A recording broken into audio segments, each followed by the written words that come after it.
什么情况？我们的行动计划全部被蓝军窃取了，还公布在网上，各部队都看到了。右路炮团朱团长已经叫部队停止前进，请示怎么办？谁叫他们停下来的？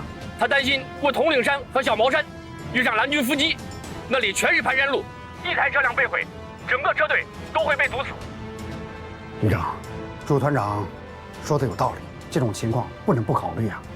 这肯定是韩鹏搞的，肯定是他们搞的鬼。现在怎么办？如果不尽快处置，这样下去肯定会影响部队的情绪啊。通知各部队，前面路口下高速，在收费站附近集结待命，叫参谋长过来去。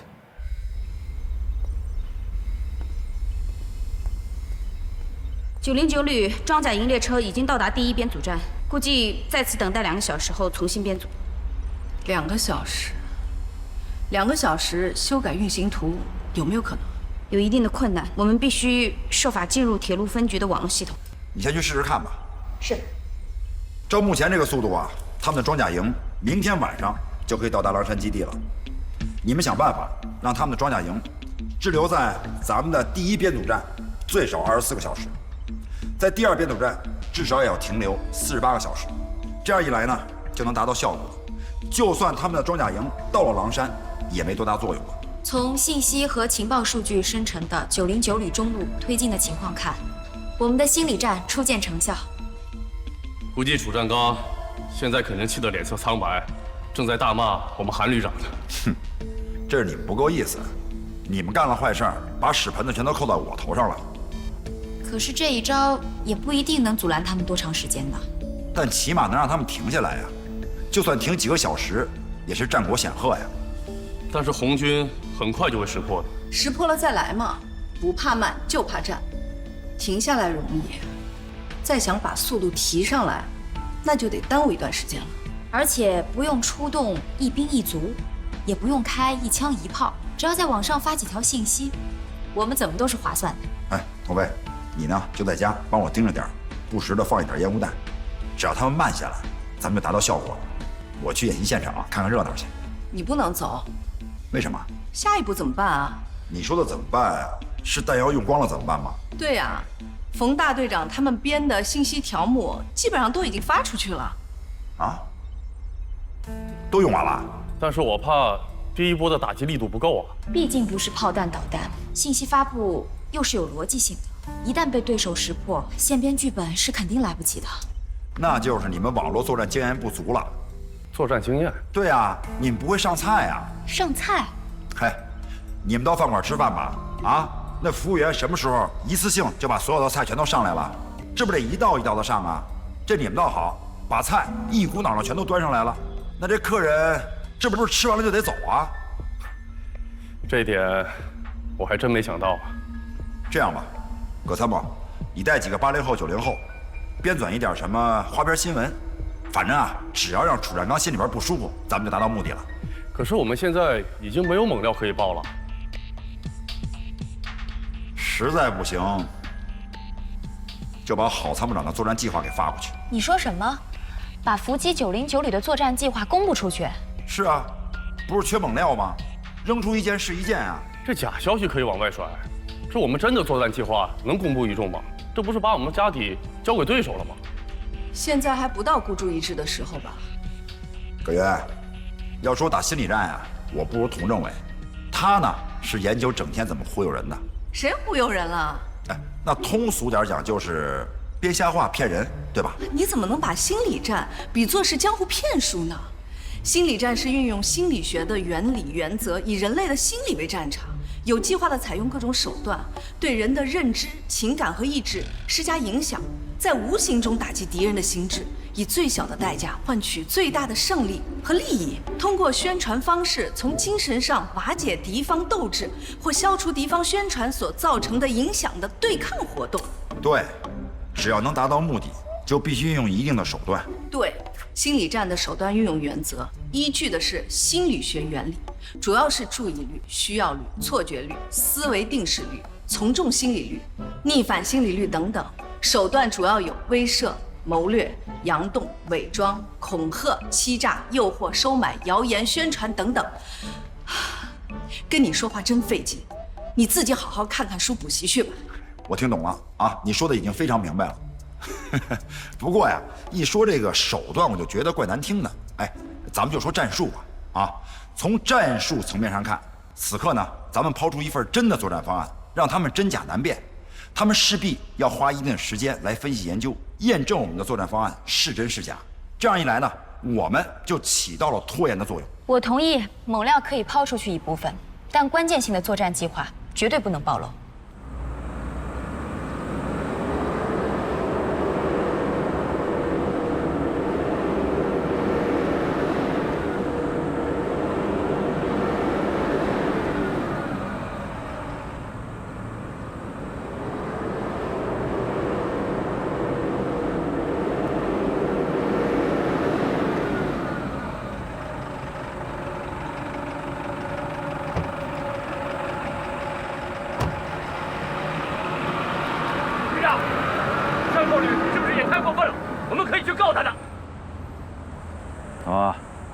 让部队停下来，我到军事法院起诉他。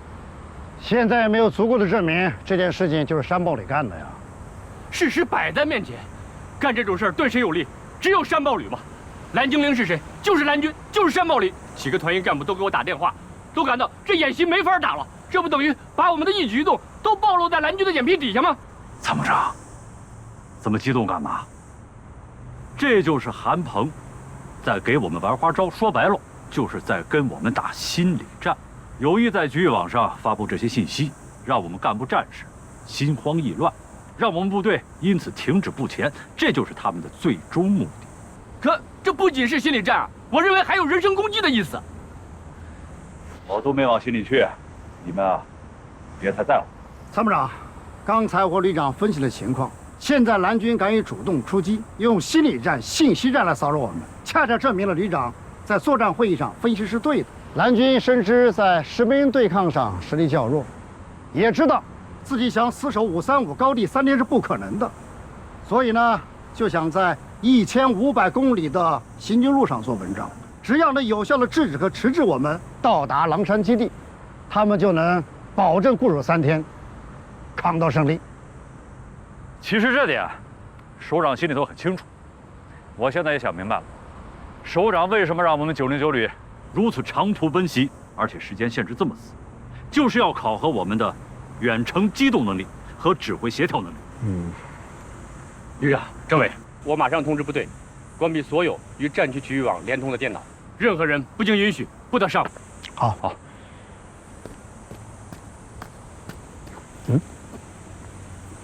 旅长、政委、参谋长，针对蓝精灵的挑衅，我们组织的网络反击组已经对蓝精灵发起了反击。网络反击？对，你们看这个。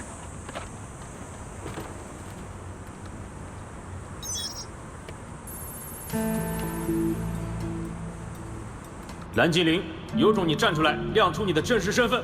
蓝精灵就是个卑鄙小人，阴沟里的幽灵，拉出去枪毙半小时。这是谁组织的？开头是战士自发的，后来我提议组建网络反击组，集中火力，有针对性的反击，都是咱旅里的网络高手、大学生兵啊。看这个。战友们，经雷达大王的缜密侦查，蓝精灵已现原形，他就是蓝军主力山豹旅。我们一定要攻上535防线，生擒野山豹。战友们，加油！5连炊事班的看家菜就是红烧山包肉。我爱吃红烧豹子头。这是蓝军的阴谋诡计，红军要大胆往前走，勇往直前，胜利有望。虎豹之争，华南虎必胜。这哪是什么反击啊？明明就是上了蓝精灵的当。上当！徐干事，马上通知战士们，停止这种毫无意义的论战。蓝军就是想在我们行军路上制造事端，打乱我们的行军部署，分散我们的注意力，迟滞我们的行军速度。原来是这样，通知各单位关闭所有上网电脑。明知是蓝军的心理战，还和他们对骂，不是耽误功夫。快，好，明白。报告，旅长、政委，蓝精灵又发布新帖子了。什么新帖子？是蓝军的作战部署，要伏击我们，伏击地点已经公布出来了。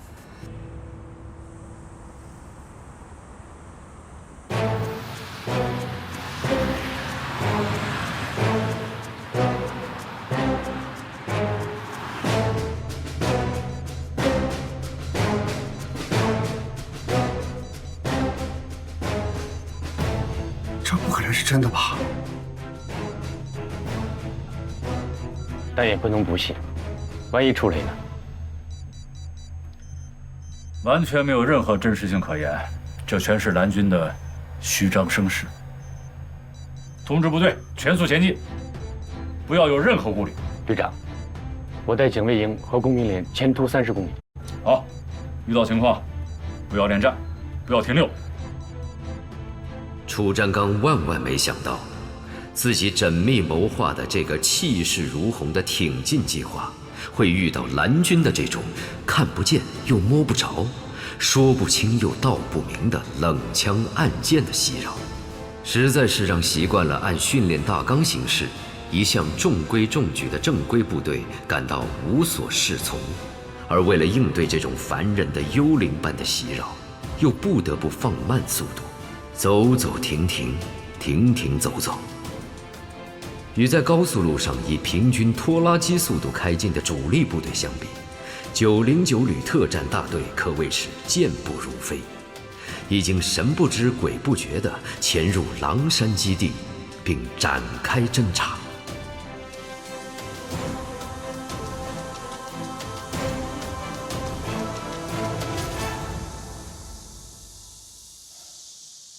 看见没有？前面那条冲沟，人可有跟上去？这条沟在图上没有标识吗？应该是半个月前山水冲出来的。你把牛往这边赶，就是为了侦查这条沟？没错，昨天晚上我在卫星地图上看见这里多了条小沟，不清楚什么样子，人能不能上去？看来发起攻击时，这条冲沟可以作为一条隐蔽通道。我就是这么想的。走，过去看看。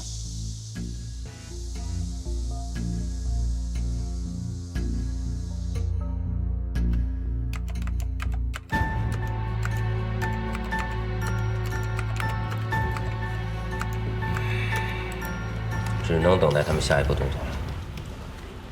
通知特战大队，准备出发。是。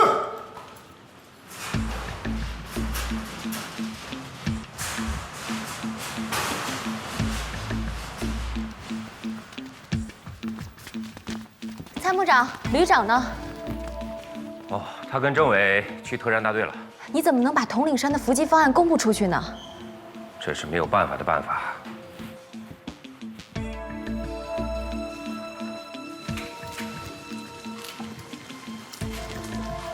统领山、小茅山阵地刚开始建造，阻击部队还没有到呢。而且红军很快会派侦察机前去侦察，出动轰炸机发起攻击，那么阵地瞬间就会被完全摧毁。对呀，你提醒得好。这样，通知阻击部队停止前进。参谋长，你做这个决定，旅长知道吗？他还不知道，但是我会马上向他报告。这个决定是错误的。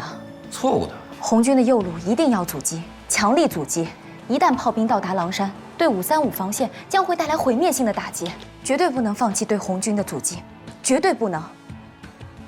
葛参谋，你说的问题我已经考虑到了，但旅长的意图很明确，只要能够达到阻止红军前进的目的，任何手段都可以使用。下一步呢？下一步，我准备把统领山的阻击任务交给工兵分队。让工兵上去啊？不行不行，郝参谋长，这玩笑开大了。让工兵上去打阻击，那不等于送死吗？没关系啊，只要发现他们侦察机活动，我们就撤出阵地，等轰炸停止，我们再进去修，只求效果，不图质量，弄个豆腐渣工程就可以了。豆腐渣工程？郝参谋长，你的意思是，最终放弃阻击阵地？刚才啊，政委、冯大队长和刘主任的心理战攻势已经起到了一定的组织作用。我想，如果我们把真的阻击阵地改为虚拟阵地，配合他们打心理战，虚虚实实，真真假假，只要能够让红军走走停停，停停走走，我们的目的就达到了。我们已经有1整天没有和吕布联络了，是不是该跟吕布汇报一下我们目前的行动方案？不是，现在跟吕布联系很容易暴露我们自己。吕布和大部队正在行军，顾及不了我们。等到了狼山，再联系也不迟了。我再次警告啊，所有人不得使用手机和电台，手机和电台的电池全部卸下来，谁要是违反命令，严肃处理。明白。老乡，前面不许过去。吓一跳，说啥？最近搞演习，你们没接到乡政府通知吗？啊，听说了，听说了。俺是看那边草长得茂盛，牛也爱吃，以前没来过这边，这就走，这就走。哎，老乡，你们是哪个村子的？三乡前村嘞。哎，那是啥部队嘞？咋跟以前的解放军穿的不一样嘞？好了，不要多问了，这是训练基地，以后不要再乱跑了。啊，走来，走来。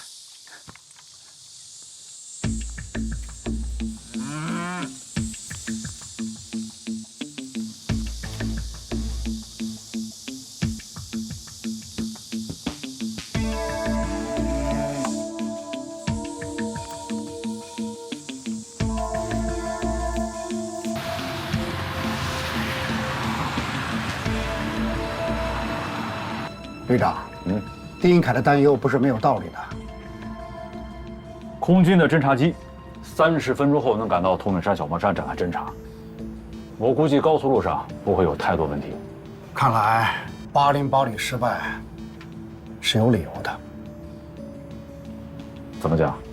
你看看，我们参加过多次演习，但是这种非常规的演习很少遇见，有也是一些常规的防空隐蔽、电磁干扰。哪会在路上设置这么多科目？我认为，这支专业化蓝军部队的出现，让我们遇上了一个全新的对手，好多以前的观念和习惯，都被逼得要改变了。政委啊，有这种意识是对的，啊，但饭还要一口一口的吃，不可能一步到位的。基地化训练搞了多少年，不是一直在改进吗？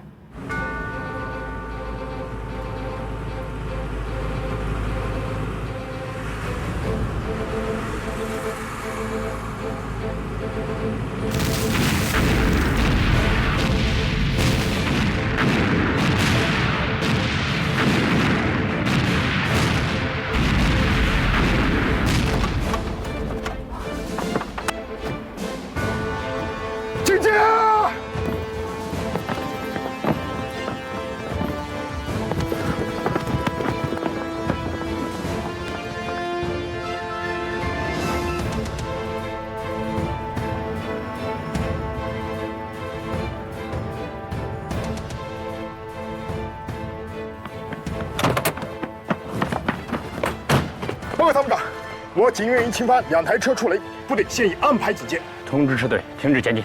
是。看来，蓝军还不是来虚的呢。命令工兵连前突100米，展开探雷作业。是。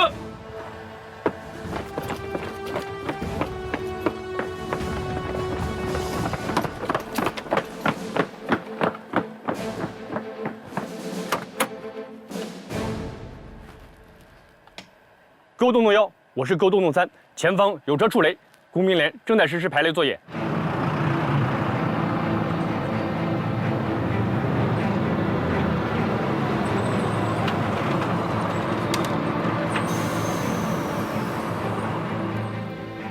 看来蓝精灵发布的信息不是虚的。难道韩鹏真的想在一路上阻击我们？不太可能了，绝对不可能。炸1、2台车怕什么？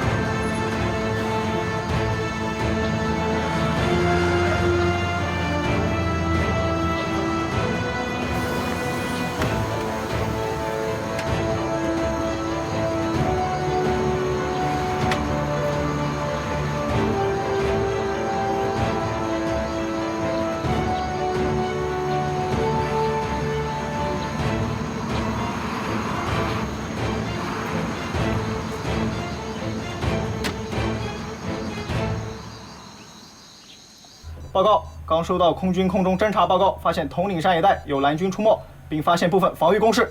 命令航空兵部队，只要发现就炸掉它。是。给我接通炮团朱团长。是。鲍团长，热电话。哎，旅长，我已经派侦察连前面去侦察了。什么？让特战大队从后面调上来？旅长，特战大队没跟随着我呀，你是不是记错了？跟在我后面的是摩步3营。没错，是3营跟在炮团后面。好，摩步3营就摩步3营，你把3营调到前面去，派你的副团长随队指挥，最少突前50公里，攻击前进，控制统领山、小帽山所有要点，掩护炮团通过2山。旅长，摩步3营离我们50公里呢，命令他们马上过去。是。朱团长，你们要有清醒的认识啊，这是蓝军的心理战。蓝军目前怎么可能调出足够的兵力到统领山、小帽山展开阻击呢？空军马上会对蓝军的阻击阵地发起攻击。等3营控制了山区要点，你们一定要快速通过，不要停留。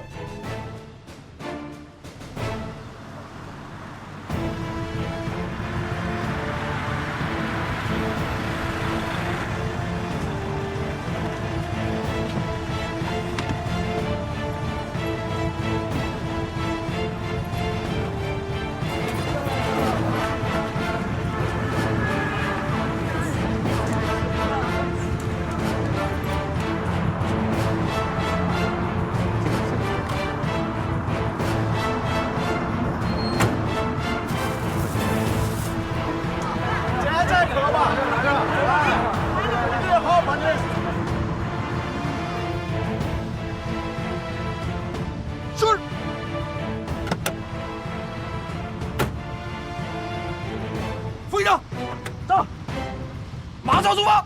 朱团长命令我们打前锋，是。1、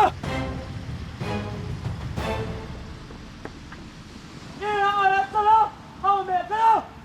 是。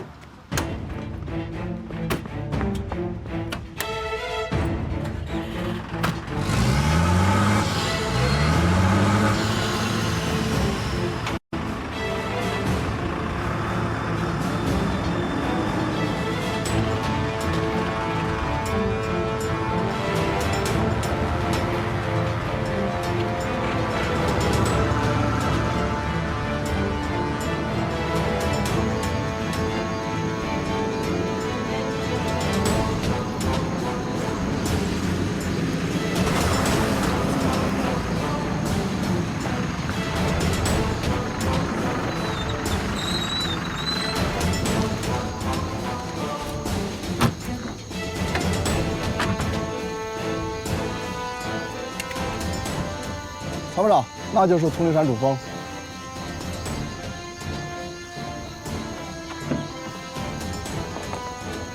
我们的工兵阻击点就在这里。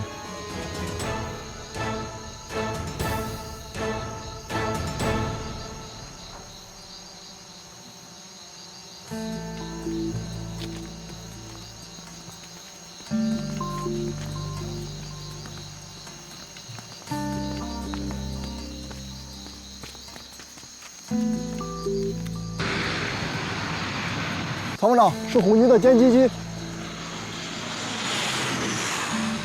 说曹操，曹操就到啊！啊，给我接工兵1排。是。小伙计，我是郝掌柜啊，生意怎么样啊？老板，不好了，发现菜鸟2只，有下蛋的意思。下蛋啊？好啊，下就下吧，让我们的伙计注意啊，别砸着头。等他们下完，咱们不跟他们玩了，回家吃饭。好嘞，兄弟们，撤！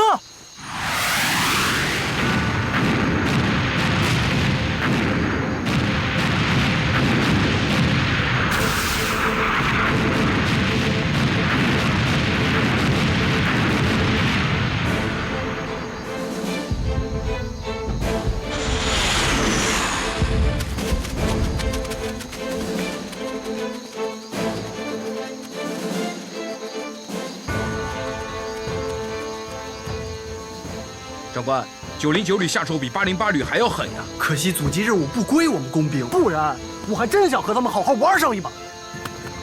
台长，长官要和你通话，用2号密语。癞蛤蟆是青蛙。什么？有一群蝎子从山下上来了，能否抓2只油炸？没问题啊！报告癞蛤蟆，青蛙分队早已做好捕蝎准备。红军1个营已经向我们开来了，参谋长让我们分组阻击一下，做阻击准备。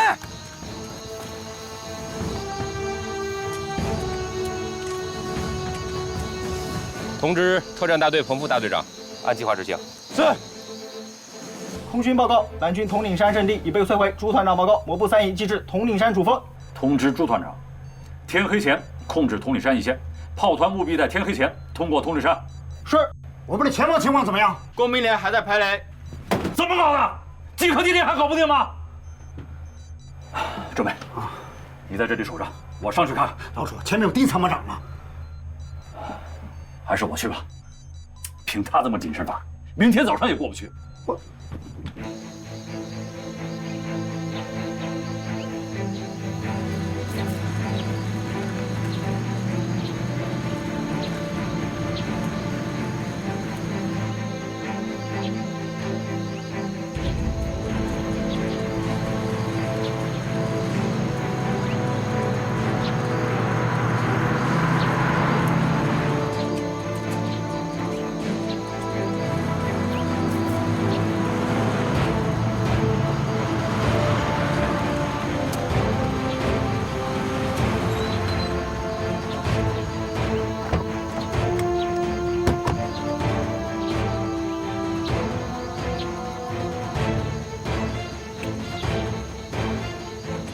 蓝军没有多少人，只不过是虚张声势。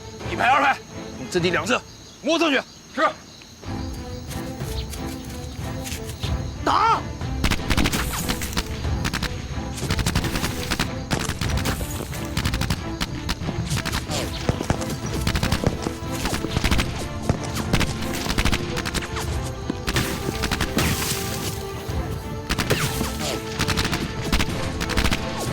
报告排长，敌方炮火已准备完毕。好，准备撤退，烟雾弹。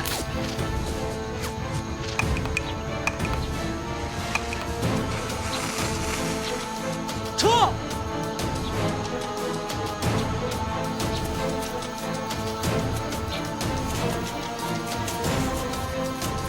报告营长，烟雾太大，看不清路。我看他们只不过是工兵分队，火力并不强，只能靠放烟雾。等烟雾散了再前进。是。红蓝双方谁也没想到，当真正的实兵对抗展开时，首先投入战斗的不是炮兵、步兵，也不是特种兵，唱主角的却是工兵。蓝军派出一个工兵排在统领山上构筑假阵地，打造豆腐渣工厂，虚张声势打起阻击战。而红军也派出一个工兵连在高速公路上展开认真细致的排雷作业。这些看似不成规模的小打小闹，则诠释了时间都去哪儿了的真正含义。对楚占刚来说，时间的流失意味着期望中的胜利要打折，回旋的空间被压缩，他不能允许这种现象蔓延。什么情况？还有30分钟，这段路就排查完了。30分钟，大约还有150米的样子。挖出几颗地雷？有10几颗，但都是假的。什么？假的？把工程师开过来。是。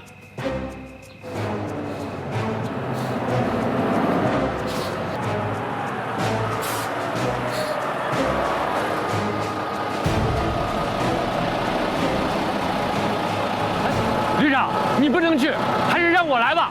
你马上带上队伍，在后面跟上就是了。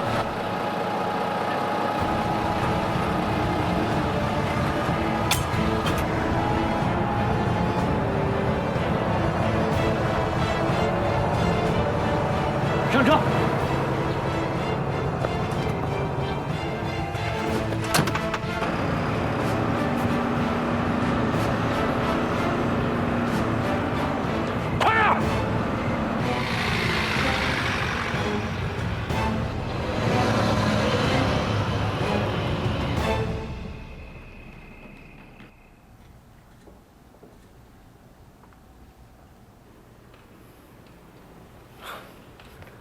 我看有些旗鼓相当了嘛。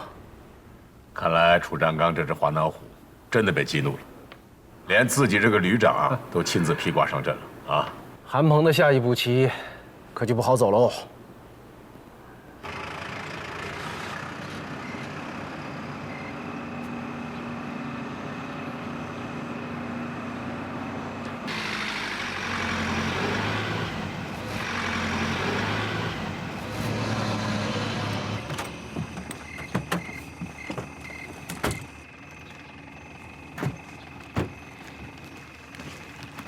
报告参谋长，工兵分队已将红军车队阻止在外面外的道路两侧，定点爆破准备完毕，可以随时进行山体爆破。定向爆破，我们准备通过山体爆破形成山体滑坡，阻断这段公路。就是我刚才跟你说的垃圾战术。参谋长，你看，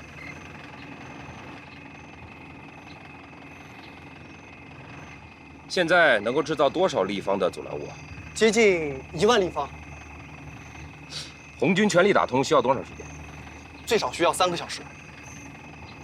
好，这样，再给我增加1倍的土石钢量。需要时间填充弹药。报告大队长，叫你的特战分队把工兵替下来。是。把你的工兵集中起来，继续填充炸药。我给你20分钟时间搞定。我要让他们连拉带挖到天亮。工兵就喜欢玩大当量的，没问题。哎。我们起名叫垃圾战术，这名字是不是不好听啊？我们专业化蓝军就是块臭豆腐，闻着臭，吃着香嘛。好了，去吧。是。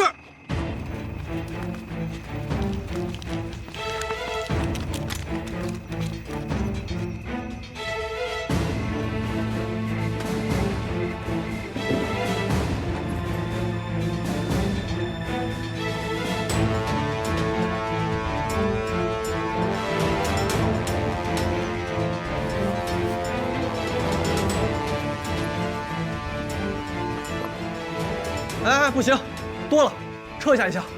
多放点不是威力更大吗？威力大了会把山体炸飞的。如果阻塞体落不到道路两侧，我们不就等于白干了？快！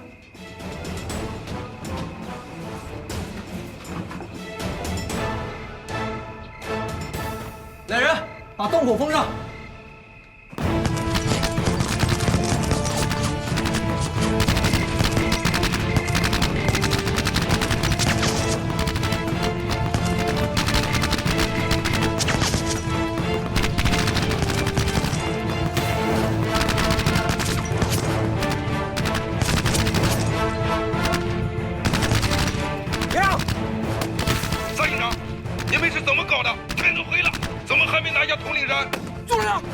我们正在进行蓝军阵地，但蓝军又上了增援部队，火力很强，需要炮火支援。马上把目标方位发送过来。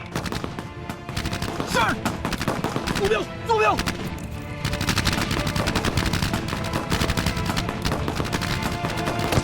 兄弟们，这边，达到防卫炮的指挥所。弹药装填完毕，正在封堵洞口。通知所有人员脱离战场，撤出战斗。是。向后转，跑步走。撤！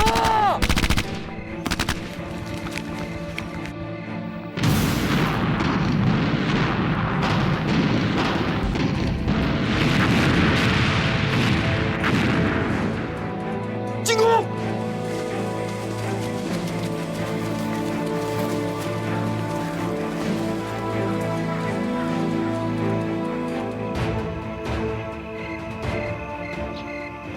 我是洞3，特战队已全部撤出，可以起爆。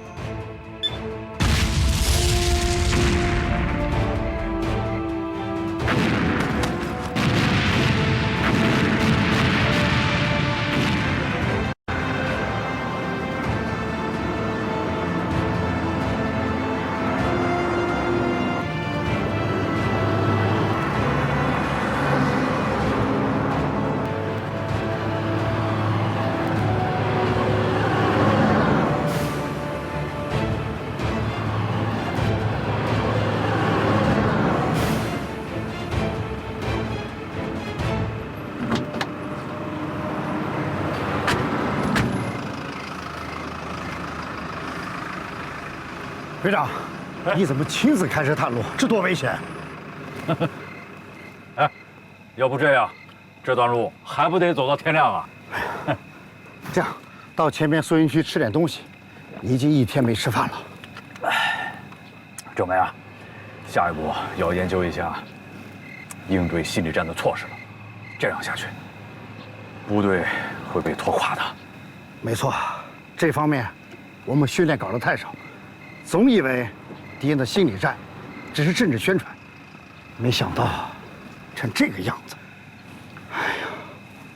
张参谋，到目前为止，我们走了多少路？中路推进了220公里，220公里，到达宿营地是260公里，平均1小时23公里多点。牛车都比这快。刚接到右路朱团长电话，他们通过统领山了。蓝军工兵炸开了统领山分水岭的一处山体，造成山体滑坡，隐埋了公路，目前正在打通。什么？他们把山体炸开了？是。过分，太过分了！看样子韩鹏是铁了心了，想把我们困死在这千里行军路上。什么时候能打通？预计要在明天上午8点左右。明天上午8点，这样下去，后天还能赶到安旗江渡口吗？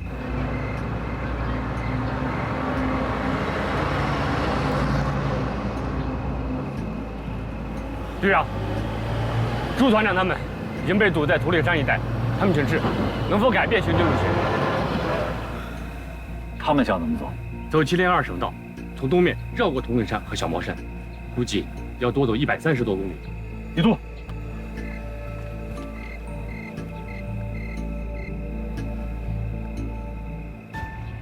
这条路上安全吗？路况不错，去年刚翻修过，应该没问题。关键是蓝军还不知道我们要绕着走，不太可能设伏。队长，你看，这样，模糊3营继续留下来打通统领山，炮团可以改道，不过要派出兵力，提前赶到安溪渡，控制渡口和渡船。明白。山豹旅虽然经过一番努力，有效地组织了红军的快速挺进，但韩鹏心里很清楚，红军首领楚占刚是不会轻易被他这几招心理战就阻挡在途中。充其量是红军的行程耽误1-2天，但这一成果已让韩鹏感觉到现代战争的信息空间无限之广，手段无限之多，这会对未来战场面貌带来强烈的，甚至是颠覆性的冲击。看来差距很大呀。你说跟谁的差距大？我们呀，我们和山豹旅，我觉得他们的作战理念还蛮新的，我们真有点接应不暇了。你呀，还是留有余地，不是接应不暇，而是招架不住，对吧？老徐啊，你有点不像909旅的政委了。老楚，我怎么不像909旅政委了？仗还没打，你就认输了？不是认输，我确实认为战区陆军弄出这样一支专业化蓝军来参与对抗训练，有一定的道理，让人耳目一新，起码对我来说。你说说，怎么个耳目一新法？以前我们也打过演习，也碰到过蓝军，可那支蓝军是我们熟悉的不能再熟悉的部队，熟悉的领导，熟悉的装备，连打法、战法、训法都是一个训练大纲规范下的产物，打起仗来心里有数。行军宿营路线了如指掌，输赢运气各占一半。可这一次呀，不一样了。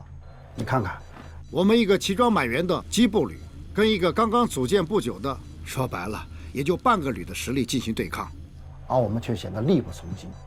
这说明什么？说明他们太陌生，陌生到我们处处被动，慢半拍，都有点不知所措。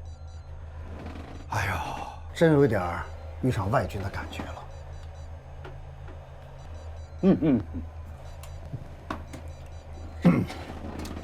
我绝不否认啊。目前，山茂旅是占据了主动，但如果说这种模式就是最先进的模式，为师有点过早了吧？这就是现代战争吗？啊？哼！我看像打群架。老楚啊，现代战争究竟是什么样子，我们谁也没有经历过，只是从电视新闻里看到过已经发生过战争的某些局部战场，只能算是隔岸观火。我们并没有想到，火会烧到自己头上，更不知道火会从什么地方烧起来。你这个说法倒是有点新意啊。从某种意义上讲，也有一定道理，但是呢，不符合国情军情。你说呢？行，老楚，我就不跟你说这些了，你好好休息吧。我安排指挥所跟上去。哎，弘毅跟我玩失踪有1天了吧？有这个必要吗？好，我再给他拨个电话。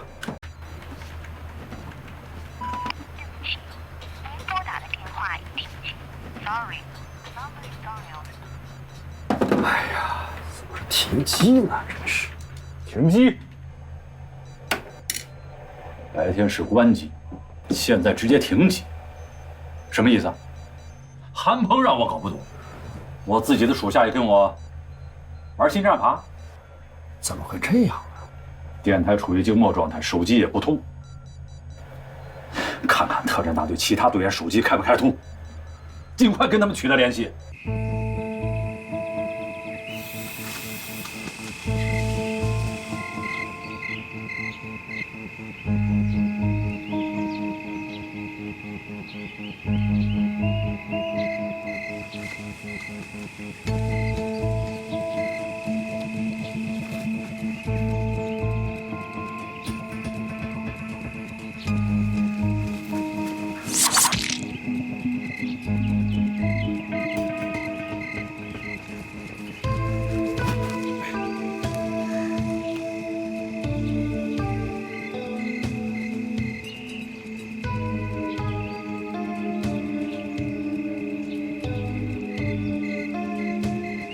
团长，535前沿没发现情况。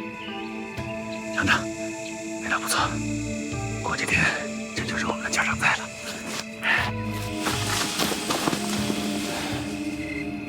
1沿前面的坡径向下100米，可以收到地下信号源，再沿信号源的方向直插进去，就是30号中口。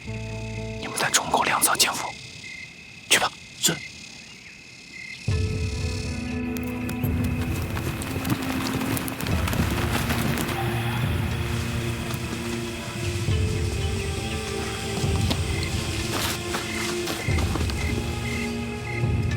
你们2个中队前进到535前沿200米处那片林地潜伏，3天以后我会找人联络你们。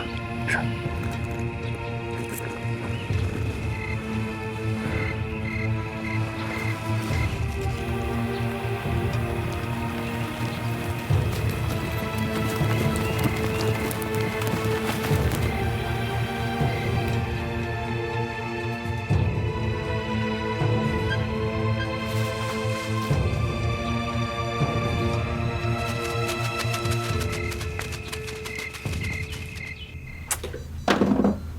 副大队长、参谋长几个中队长，他们的手机不是停机就是关机，看来呀是统一行动了。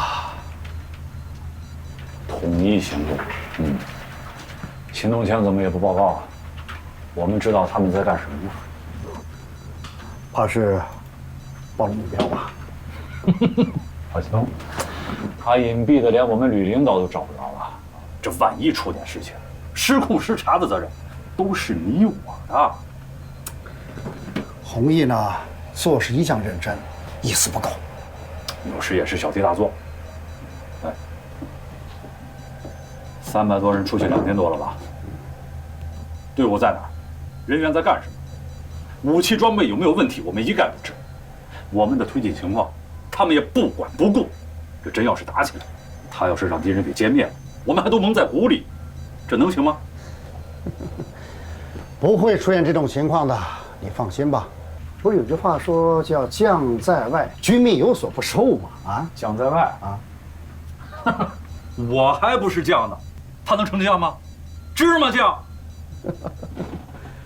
老楚啊，你是不是有什么想法呀？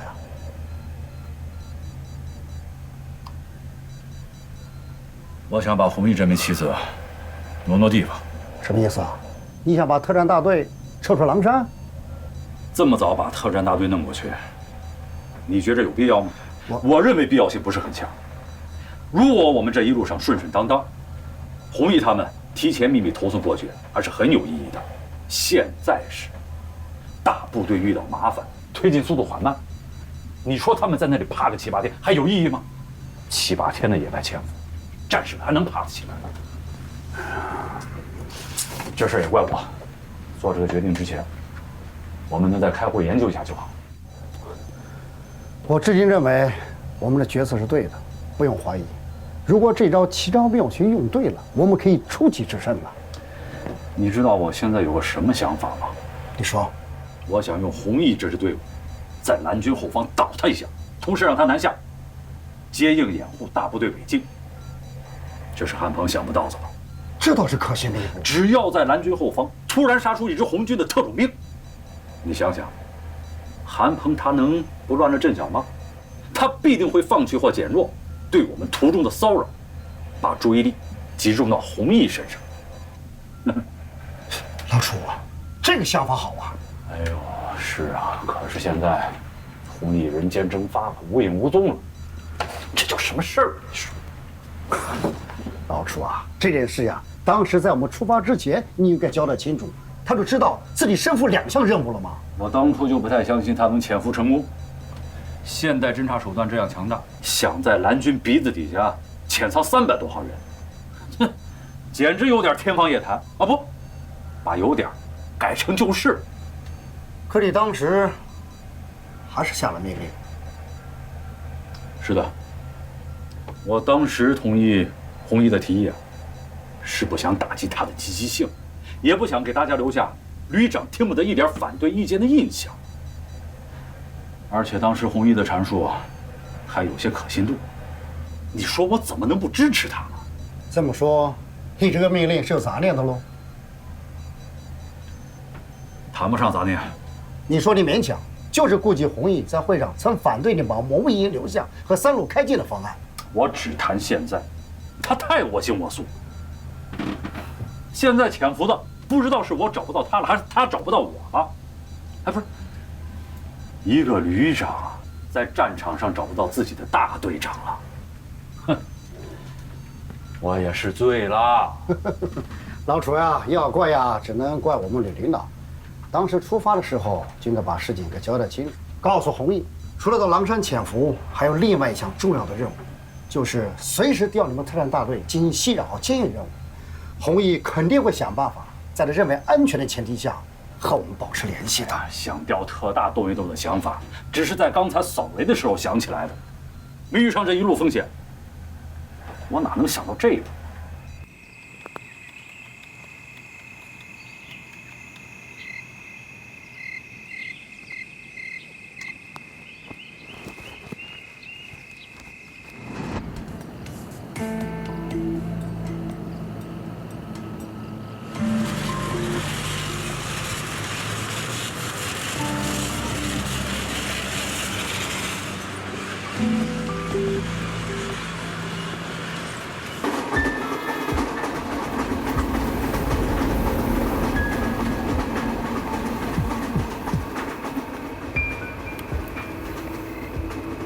差不多了，调度员说他们已经接到了总调度室的命令，再过20分钟就可以发车了。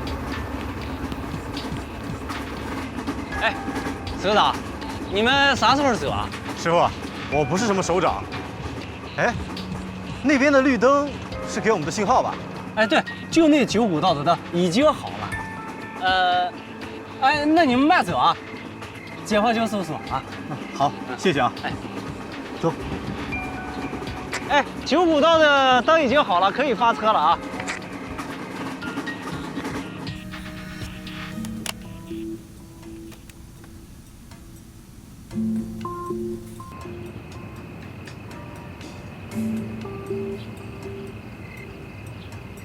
喂，黑手，钱我已经付了啊，这9号的帽子怎么还是绿色的呢？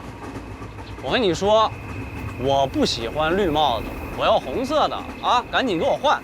秦老板，口气不要这么大，你媳妇儿都没找着，谁给你戴绿帽子？不就是想要顶红帽吗？3分钟能搞定的事儿，伤了和气干嘛呀？赶紧过来吧。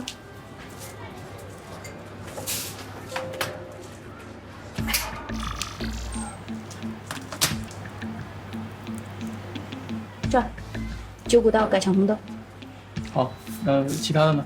其他不变，改多了会影响其他正常列车的运行，只要把军列拦在站里就行了。明白。那我们控制他们多长时间？到明天早上8点40自动解除就行。好。这是我的。少得了你的吗？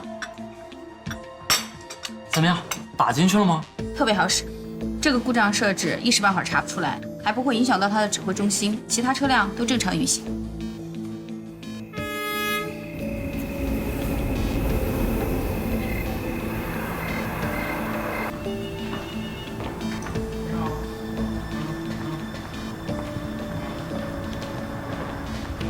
你好，调度员同志，怎么回事？怎么又不走了？这是总调度室的命令，我也不知道。那怎么办？再等一等吧，可能是线路上的问题。要等到什么时候？估计得等到天亮。等到天亮？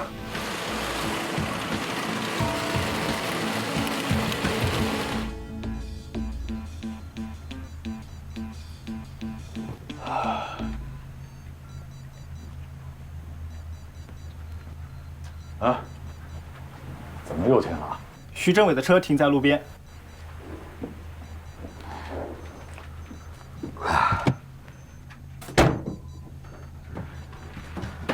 有什么情况？右路炮台绕行省道，目前路上一切正常，中路部队在前面休息加油。好，看来还是铁路输送安全可靠。早知道这样，全走铁路了。铁路方面也出现点小问题。什么？铁路上也出问题了？军代表没协调好？不是，是铁路方面技术问题。严副旅长打电话过来说，是信号灯出了问题。铁路部门正在排查，故障在没有排查出来之前是不能放行的。政委，不会又是韩鹏他们搞的鬼吧？可能性不大。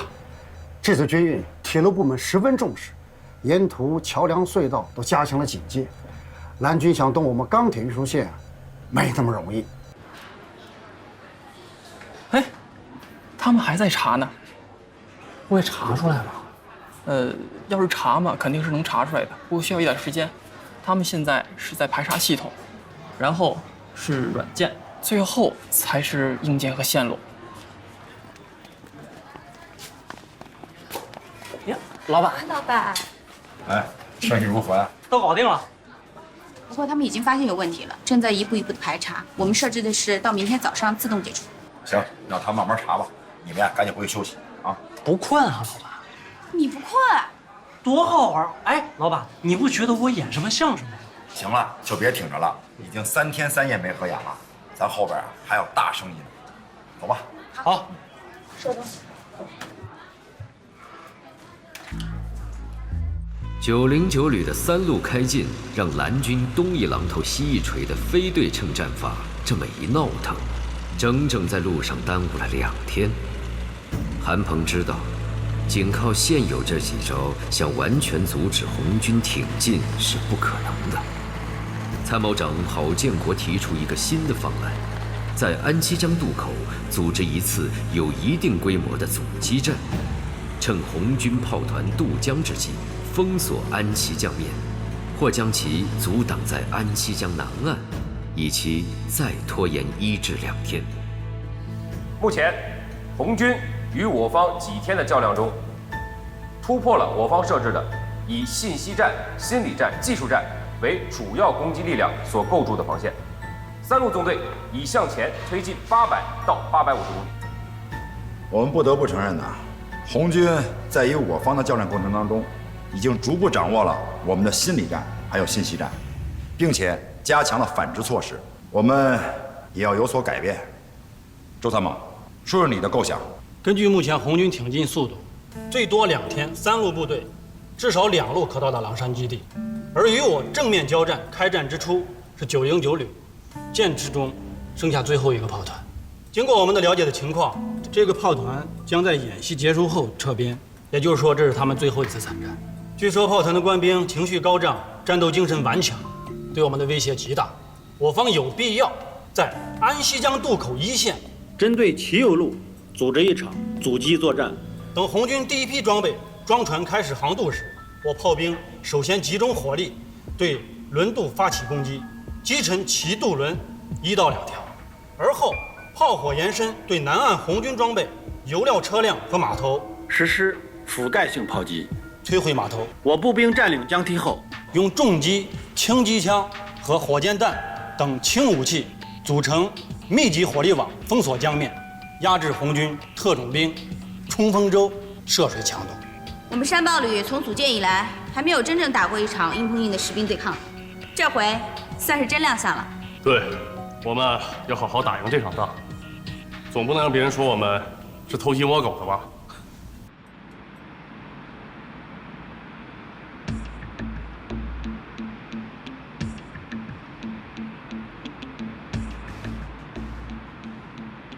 经用无人机和卫星发来的侦察情报分析，蓝军一支炮兵部队已分散成多路，向安西江渡口一线开进。蓝军的一个机步营也在向安西渡口悄悄运动。这一迹象表明，蓝军正在调集兵力，企图凭借安西江开阔江面，在安西渡一带阻击我右路部队渡江北上。机会，千载难逢的机会。参谋长，看来专业化蓝军参演的确是面貌一新呐。以前我们训练基地想做的不敢做，也做不到。现在我们想不到了，韩鹏他们都已经用到演习实践中来了。唉，我在狼山基地工作了有20年了，红蓝军对抗搞了也有不下几百次，可这次的山豹旅出击的模式，这是第一次，可以说是给部队注射了一支强心剂。这只是个开端呐，全军我们是第一家。韩组长十分关心这支队伍的发展和成长，希望它能够成为陆军训练模式改革的一个新的突破口。需要突破口，就意味着有阻力啊。目前阻力不是上层，也不都是基层。那你的意思是说，中高层？军旅这一级也是部队训练作战的主体，主官们经验丰富，权力也很大，战斗力模式转变主要靠这一层级。经验丰富是好事儿，推动改革不用从零开始，但是有的时候也会成为包袱。权力大，动力也大，实施起来雷厉风行，但往往观念没有创新，阻力会更大。参谋长，我有些想不通哎。你说这山豹旅组建才不过半年，各方面都还不健全，装备和人员也没有完全到位，全旅也没有形成编制战斗力，怎么就敢拉出来去跟2支王牌旅去对抗？我真是有些搞不懂。不瞒你说，我们基地的很多同志对此也有疑问呢。都有什么样的疑问呢？以往的红蓝军对抗，双方实力基本相当，师对师，团对团，营对营，摩部对机部，装备和弹药都有一个量化可比性。可这次的山豹旅，说白了也就是半支旅，去跟808旅、909旅对抗，这实力太不相当了。有的同志认为这样的对抗有失公平竞争的原则，也不符合游戏规则。就拿第一阶段来说，安排山豹旅和808旅对抗，对山豹旅来说就很不公平了。导条评判和裁定标准也很难掌握。打仗可不是体育比赛，更不是娱乐游戏。军事强国不会因为对手的弱小、实力的不济就不打你，相反，捡软柿子捏可是大有人在呀。反之，恐怖组织也不会因为你国力、军力强大而不敢发起挑衅，停止恐怖袭击。近年来国际上发生的大大小小的战争战事，哪一场是实力对称？啊，哪一个战争的参与者与对手讨论过游戏规则？几条小艇、10几名海盗，就能把一个泱泱大国的万吨巨轮劫持走。如果没有自己的护航力量，你跟谁去谈公平？几十辆皮卡车，架上高射机枪，就能发动一场推翻政府的战争。这样的战争模式，在战争史上你看到过吗？没有吧？但是今天对于我们来讲，都已经司空见惯了。不对称恰恰是战争的常态，是实战的真实状态。你能说它就不是未来战争吗？我认为是，起码它是未来战争的一种形态。有道理啊！看来我们把训练和演习过于规则化和游戏化了，看似公平，恰恰离实战渐行渐远了。很多同志还没有意识到这一点呢，产生怀疑也是可以理解的。好在这山豹旅第一仗是打赢了，要是山豹旅这第一仗没打好，上来就被808旅给干掉了，那这专业化蓝军这条路恐怕就不好往下走了。当初邢司令员冯政委提出把这只小豹子放出来见见世面的时候，我也是捏了一把汗。我何尝不想让山豹旅再强大一些，再丰满成熟一些，再拿出来展示威风，真正以实力超凡的强敌姿态出现在红军面前。但是司令员认为，不能把我们的专业化蓝军培养成一支贵族部队、特权部队，像喂养大熊猫一样，都养成了观赏和摆样子的一只肥豹，那就完全丢失了组建专业化蓝军的意义。我明白了，首长的意思是让山豹旅在和红军的较量中成熟成长起来。是的，真正意义上的专业化蓝军，我们以前没有搞过，完全照搬国外的也不行。我们的蓝军究竟是个什么样子，现在就是在探索。因此，韩鹏的专业化蓝军建设，首先要有中国特色、陆军特征，同时也要有战区特点，而且主要要突出2点：一是专业化，2是出击性。专业化和出击性。对，专业化就是与过去的护卫蓝军的演习部队不一样，从部队的组建、职能、任务到编制编程、武器装备及干部战士，都要突出假想敌的特点。义军化、外军化特点突出，要让红军呢始终感觉到陌生、新鲜、难以应付。专业化还在于有目的的去模仿某一国、某一敌对组织的武装力量，要扮演得像，要陪练的专业，不能陪着玩儿，要作为对手真打实干，让红军从此长记性、得教训。另外，就是要出击作战，不能守株待兔。这支蓝军部队没有基地依托，四处出击，全域机动，能攻善守，是多兵种模块化组合体，集陆军各种作战元素为一身，是一支独特的新型的作战力量。编制不大，但是能量巨大；动作不大，但是能够牵动神经。以城市战场为主，突出陆军未来作战的特点和样式。当然了，这仅仅是我们一种构想。山豹旅首战808旅究竟会是一个什么样的局面？我当时心里是一点都没有底。韩鹏他们在研究外军战法时，的确有创新，学习外军，但不是机械的模仿，不等不靠，而是敢于主动出击。说实话，算是给我吃了一个定心丸呢。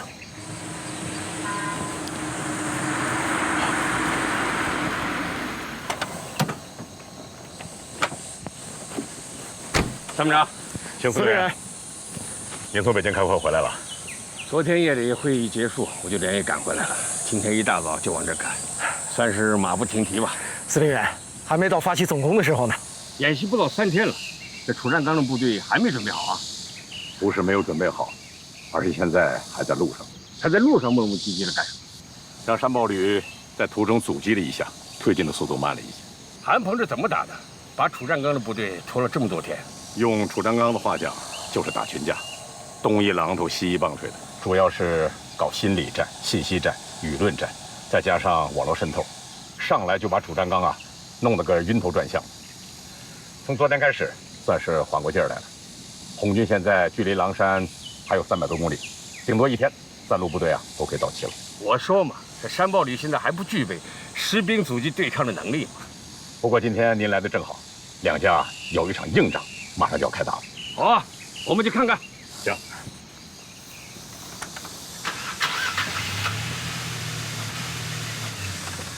红军左路沿铁路向北开进，预计明天凌晨，红军装甲团将到达狼山。红军的右路是沿国道开进的炮团和一个摩托化步兵营，于今天中午到达安溪江渡口，在这里渡江北上。可以走桥吗？为什么要乘船过江啊？安溪江公路大桥正在进行大修，重载汽车禁止通行，因此我们在制定演习方案前就已经确认，安溪江大桥已经被炸断，涉渡是唯一的过江方法。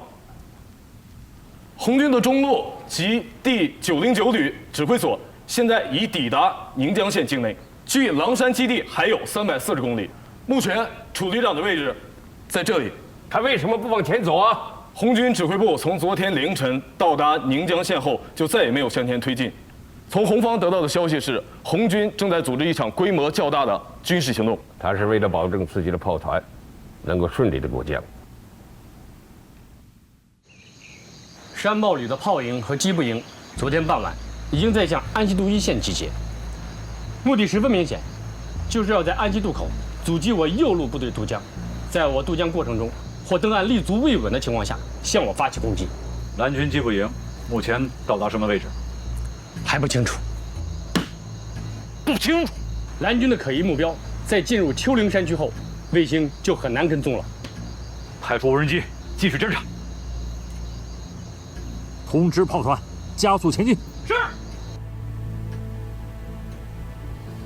参谋长，你别说，这个楚占刚还蛮果断的。没错，楚旅长这回总算是拎起神来了。还有不到3天的时间，如果他沉着果断，后面的仗也就好打了。多年来，部队习惯按部就班的作业，遇到一个不按常规出牌的对手，就慌神儿，就发懵，不是犹豫不决呢，就是急躁不理智，把平时学过的战法全都给忘光了。这王可正就是这样败下阵。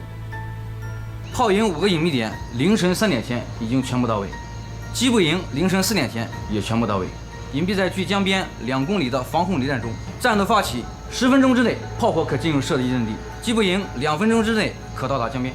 按照909旅炮团的行进速度，现在应该到安溪渡口了。如果路上不遇到什么特殊情况，他的先头部队应该已经抵达渡口码头，进行装载准备。看来双方都看好了安溪江渡口这块战略要地，而且都是有备而来的，有好戏看了。蓝军占据了天时地利，但是企图好像已经被红军发现了。光发现对方的企图还是不够的，如何控制对方的企图，并一举粉碎它？蓝军似乎还不知道自己的企图已经被发现了，这就是他最致命的敌。参谋长，你说，就目前两军的态势，安溪江渡口这一仗，谁的胜算更多一些？如果韩鹏能够有效地实施他的阻击计划，蓝军的胜算更多一些。通知炮团，在渡口以南30公里处原地待命，先派出一个敌炮连和摩步3营按原计划进入安溪江渡口码头，做好装载登船准备。要是这样的话，炮团在今天傍晚之前就不能渡过安溪江了。如果蓝军炮兵真的埋伏在江北丘陵山区，安溪江正好处在他的火炮射程之内。我们先派出一小部分炮兵赶到码头，先期做好登船装载准备，就是要配合电子侦察分队，对分散隐蔽的蓝军炮火阵地实施电子侦察。旅长，我们派往渡口的侦察员发来信息，红军炮团前卫部队的营业连已经抵达渡口。太好了！情报还说，和炮兵一同到达渡口的还有红军的一个摩步营。通知炮营指挥所，只要红军的火炮一登船，咱们的5个炮组立刻进入射击阵地。是。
部火力组注意，3分钟后进入发射位置。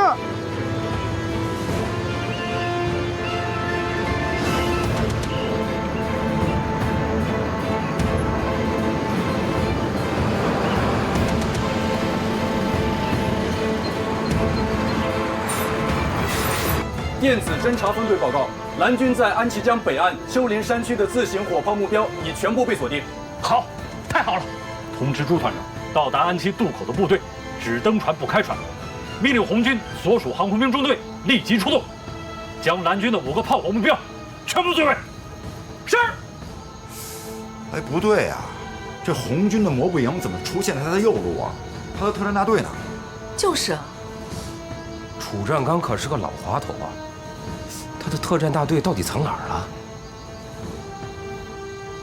旅长啊，侦察员发来信息，红军炮团只有1个连登船，后续部队还没有出现。只有1个连？是。坏了，快通知机步营炮连马上转移阵地，越快越好。是。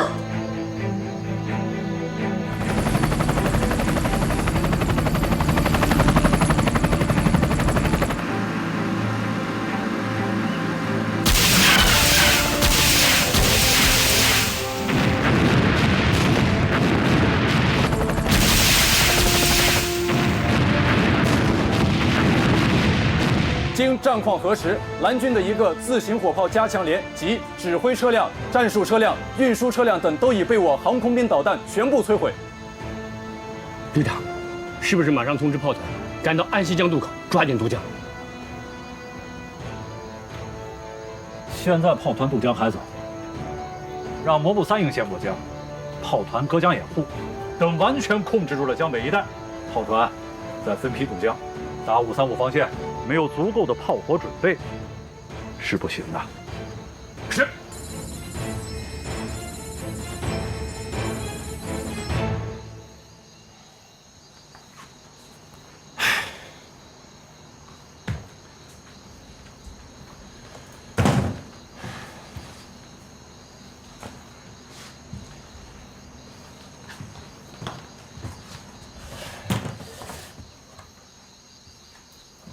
被人打懵了吧？还不到5分钟的时间，1个炮连就丢了。这楚占刚够快也够狠，这点还真值得我学习。旅长，红军摩步营已经开始渡江了，打是不打？你说呢？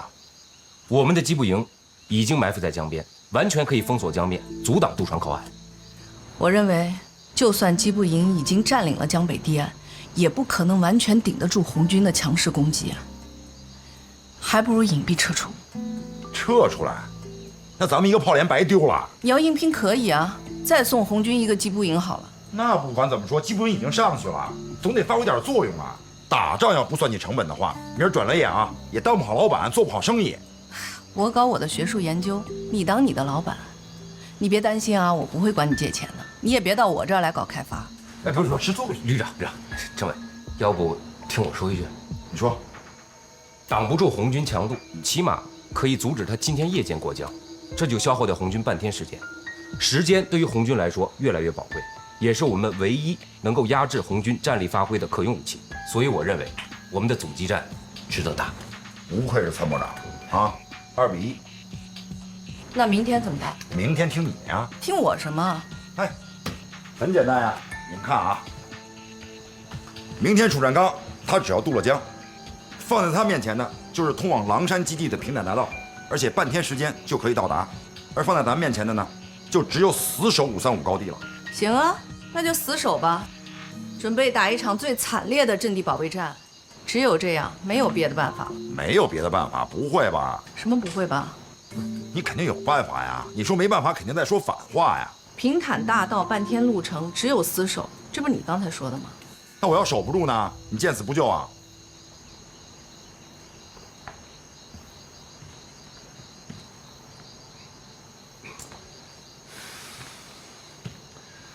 命令机步营马上出击，务必把红军拦在江心。命令行风出动武装直升机进行空中支援。一定要坚持到天黑，凌晨之前撤出战斗。是。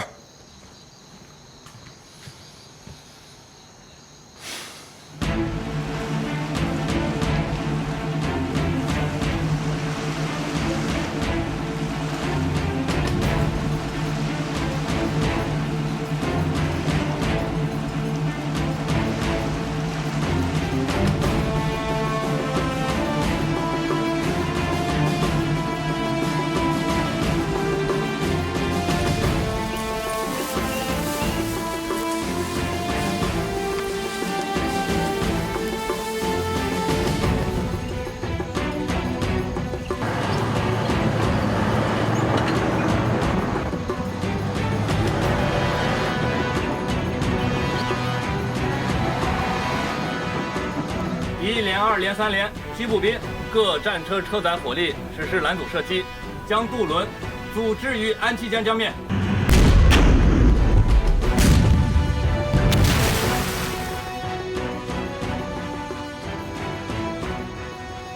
炮火掩护。队长，蓝军机步营火力很猛，渡船很难抵岸。命令渡船返航，让炮团一营集中火力轰击蓝军堤防阵地，通知空军中队投入作战，天黑之前摧毁蓝军北岸阵地。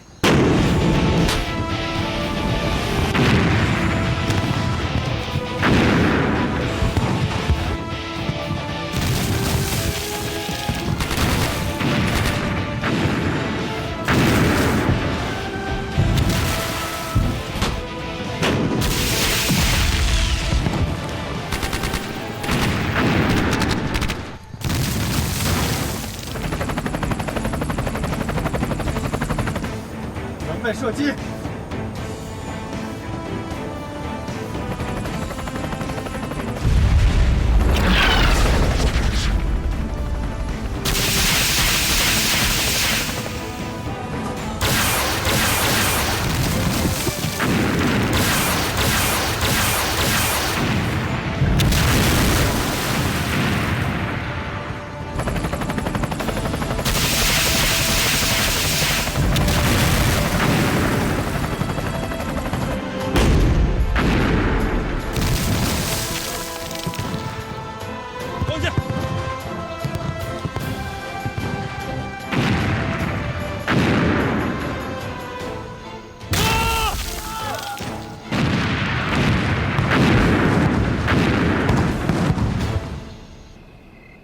拿下安七渡口，楚占刚总算是松了一口气。几天来让蓝军折腾得寝食不安，没睡过一个踏实觉。现在他终于睡着了。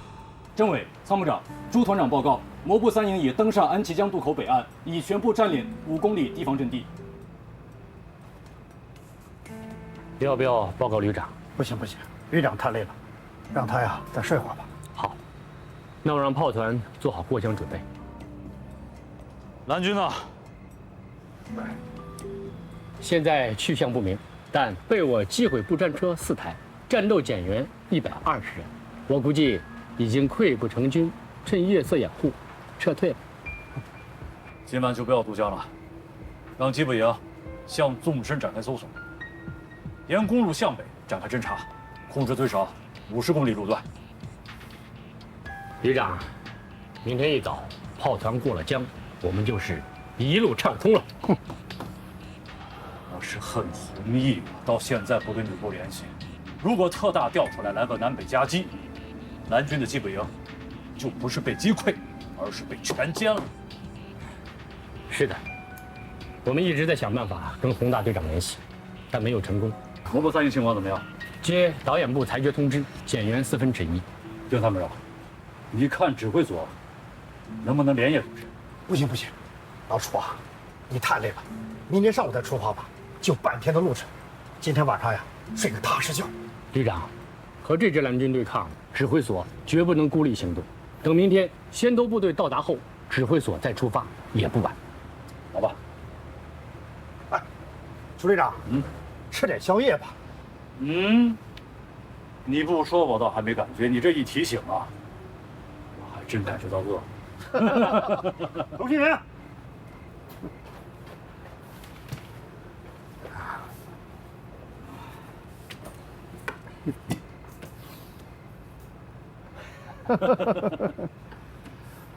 旅长，我感觉安西渡这一仗打下来，我们开始顺手了，是吗？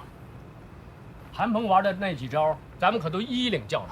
什么心理战、网络战、信息战，其实就是那么几下子。真到了动枪动炮，他就有点招架不住了吧？明天炮团一过江，看他韩鹏还有啥招。其实刚开始那几招心理战啊，真是让我头疼，让人摸不着头脑，就像那个狗咬刺猬啊，不知道从哪下口。那就别理他，大胆往前闯，这不闯过来了吗？并排啊，我们啊再考虑的仔细一点。除了这几招，韩鹏还能用什么手段？还有什么新的战法？我们考虑仔细了，再遇到麻烦，应付起来，心里就有数。哎，古人讲，兵来将挡，水来土掩嘛。好，那我请他们几个80后参谋干事们也动动脑子，